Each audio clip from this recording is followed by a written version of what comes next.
അമ്മച്ചീസ് വ്ലോഗിലേക്ക് എല്ലാവർക്കും സ്വാഗതം. അപ്പോഴേ ഇന്നൊരു ഫിഷ് ബിരിയാണി ഉണ്ടാക്കിയാലോ എന്ന് വിചാരിക്കും. അപ്പം നമുക്ക് തുടങ്ങാം. അതിനുള്ള മീൻ വറുത്ത് വെച്ചതാണ് കേട്ടോ. സാധാരണ നമ്മൾ മീൻ വറുക്കുമ്പം ചേർക്കുന്ന ഗ്രേവി എല്ലാം ചേർത്ത് വറുത്ത് വെച്ചതാണ്. പിന്നെ അതിൻ്റെ ഗ്രേവി എന്തോ അപ്പം അത് എത്രയുണ്ടെന്ന് എനിക്കറിയില്ല. ഒരു 5-6 പീസുണ്ട് കേട്ടോ, 7 പീസുണ്ട്.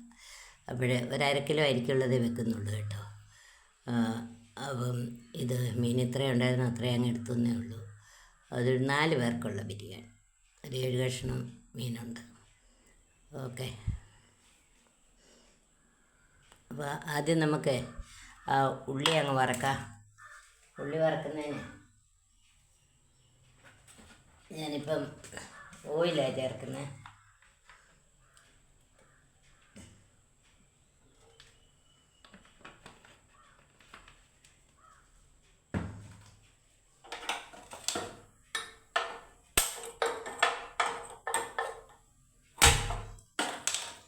ഇവിടെ കുറച്ച് ഉള്ളിയിട്ട് വറക്കാനും മാത്രം എടുക്കാം. ബാക്കി നമുക്ക് വഴറ്റി പിന്നെ ഗ്രേവി ഉണ്ടാക്കണമല്ലോ കറിക്ക്. അപ്പോൾ ഇത് വറക്കാൻ മാത്രമാണ്. അപ്പോൾ നമുക്കത് വറുത്ത് ചുമക്കുമ്പോൾ നമുക്കതങ്ങ് കോരിയെടുക്കാം. കുറച്ച് നെയ്യൂടെ അങ്ങ് ചേർത്തേക്കാം, ഒരു ടേസ്റ്റ് കിട്ടുമല്ലോ. അപ്പം ഇത്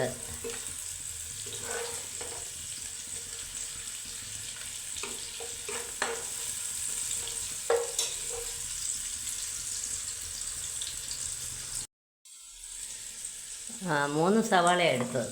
അതിൽ ആദ്യത്തെ കുറച്ച് ഞാൻ വറുത്ത് കോരി എടുത്തു. കാരണം നമുക്ക് ദമ്മിടുമ്പം ഇതാവശ്യമാണ്. പിന്നെ ബാക്കി ഗ്രേവിക്കുള്ളതാണ് ഇപ്പോൾ ഇളക്കിക്കൊണ്ടിരിക്കുന്നത്. ഇതൊരു 2 എണ്ണത്തിൻ്റെ കാണും. 1 എണ്ണത്തിൻ്റെ വറുത്തെടുത്തു. ചെറിയ ബിരിയാണിയൊന്നുമില്ല, 4 പേർക്കുള്ള മതി.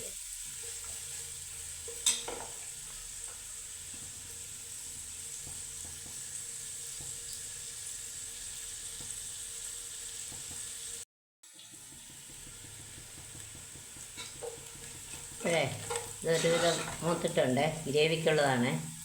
അപ്പം അതിനകത്തേക്ക് ഇച്ചിരി ഇഞ്ചി വെളുത്തുള്ളി പേസ്റ്റ് ഇടുന്നു. പിന്നെ പച്ചമുളക് ഇല്ലായിരുന്നു കേട്ടോ, ഞാനത് കാന്താരിയൊക്കെ അരച്ചിട്ട്.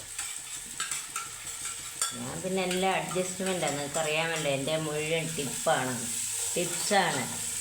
അപ്പം ഉള്ളത് കൊണ്ട് ഞാൻ ചെയ്യും. ഇത് വീട്ടിലുള്ള സാധനങ്ങൾ, അല്ലാതെ ഇതിനു വേണ്ടി ഞാനൊന്നും വാങ്ങിയിട്ടില്ല. ഇവിടെ ഇരിക്കുന്ന സാധനങ്ങൾ കൊണ്ട് മീൻ പിന്നെ വീട്ടിൽ വന്നു വാങ്ങി. അപ്പം ബാക്കിയുള്ളത് അതങ്ങോട്ട് എന്താണ്ട് ഇത്രയും ഗ്രേവിയുള്ളേ, ഇത്ര മുളക് പൊടി. കാരണം മീൻ ഞാൻ ആവശ്യമുള്ള മസാല ചേർത്തിട്ടുണ്ട് കേട്ടോ. അതിനകത്ത് ഇഞ്ചി വെളുത്തുള്ളി പേസ്റ്റും എല്ലാം അത് ചേർത്തിട്ടുണ്ട്. അതുകൊണ്ടാണ് ഇതിന് കുറച്ച് ഗ്രേവിക്ക് കുറച്ചേ ചേർത്തുള്ളൂ, ഗ്രേവിക്കുള്ള ചേർത്തുള്ളൂ. കുരുമുളക് പിന്നെ നാരങ്ങ പിഴിഞ്ഞൊക്കെ അതിന് ഒഴിച്ചൊക്കെയാണ് ഗ്രേവി. മീനിൻ്റെ ഗ്രേവി, മീനിന് നല്ല ഗ്രേവി ഉണ്ട്. ഈ ഗ്രേവിക്കുള്ളത് മാത്രം മതി, അതുകൊണ്ട് തന്നെ ഇത്രയും മാത്രമേ ഇടുന്നുള്ളൂ. അതിനകത്ത് ഇച്ചിരി മഞ്ഞൾപ്പൊടിയുണ്ട്, മുളക് പൊടിയുണ്ട്, കുരുമുളക് പൊടിയുണ്ട്, ഒരു ശകലം ഗരം മസാല. അത് ചോറിൻ്റെ കൂടെ കുറച്ച് കൂടുതൽ ചേർക്കാം. ഇത് കൂടുതലല്ല, കുറച്ച് ചേർക്കുന്നുണ്ട്. അപ്പോൾ ഇതിന് മീനായതുകൊണ്ട് ഇത് മതി. അപ്പം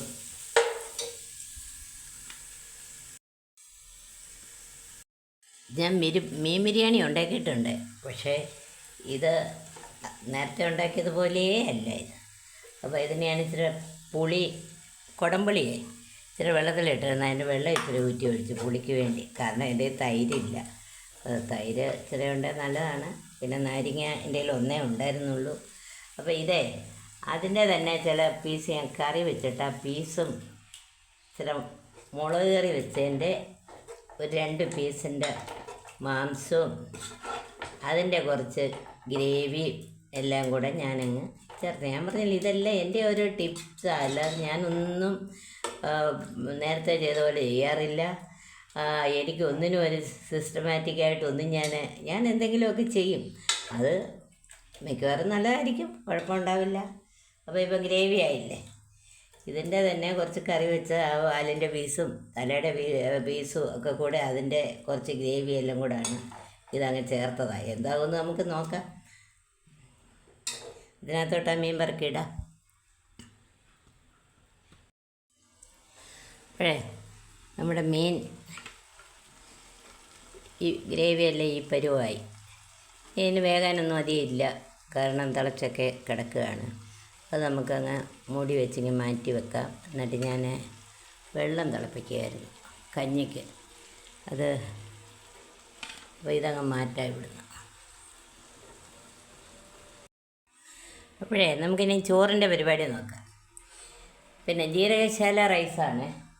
അത് ഞാൻ ഈ ഗ്ലാസ്സിന് 1.5 ഗ്ലാസ് അരിയുണ്ട്. അപ്പോൾ 3 ഗ്ലാസ് വെള്ളം ഇവിടെ ആ ചോറിന് ആവശ്യമായ ഉപ്പ് ചേർത്ത് തിളയ്ക്കാൻ ഇവിടെ ഇട്ടിട്ടുണ്ട്. അപ്പുറത്തെ അടുപ്പയിലുണ്ട് കേട്ടോ വെള്ളം. അതെ, വെള്ളം ഇവിടെ കിടന്ന് തിളയ്ക്കാൻ ഇട്ടേക്കാണ്. പിന്നെ അപ്പോഴേ ആ സമയം കൊണ്ട് നമുക്ക് ഈ വെള്ളം തിളയ്ക്കുമ്പോഴത്തേക്ക് ഈ ചോറങ്ങ് റെഡിയാക്കാം. അപ്പോഴേ ഞാൻ പാം ഓയിലാണ് ചേർത്ത കേട്ടോ. പിന്നെ 1 ടേബിൾ സ്പൂൺ നെയ്യൂടെ ചേർത്തു. പിന്നെ അതിനകത്ത് ഞാൻ കറുവാപ്പട്ട, ഗ്രാമ്പു, ഏലക്ക അതുകൂടെ ഇട്ടു.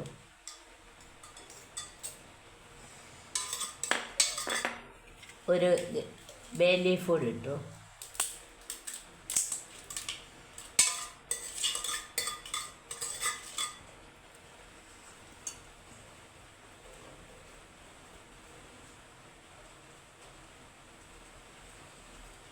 അരി കഴുകി വാരി വെച്ചിരുന്ന അരിയാണ് കേട്ടോ, അതുകൂടെ അങ്ങ് ഇടുകയാണ്. കുറച്ച് നേരമായി, 1.5 മണിക്കൂറായി വെറുതെ കഴുകി വാരി വെച്ചോളൂ. ജീരകശാല റൈസാണ്, അതിന് ഇരട്ടി വെള്ളം വേണം. എനിക്ക് തോന്നുന്നു ഞാനിപ്പം കൂടുതലും ഇത് ഞാൻ തലപ്പാക്കട്ടി ബിരിയാണിയാണ് സാധാരണ ഉണ്ടാക്കാറ്. അപ്പം നമ്മുടെ ഫിഷ് ബിരിയാണി ദം പൊട്ടിക്കാൻ പോവാണ് കേട്ടോ. നോക്കാം എങ്ങനെയുണ്ടെന്ന്. ഞാനേ അതൊന്ന് പ്ലേറ്റിലൊന്ന് എടുക്കാം.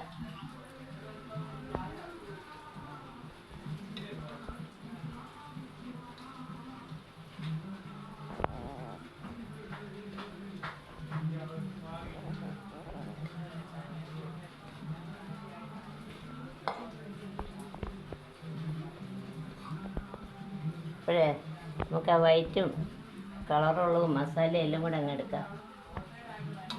മുകളിൽ നിന്ന് കുറച്ച് വൈറ്റ് അങ്ങിടാം.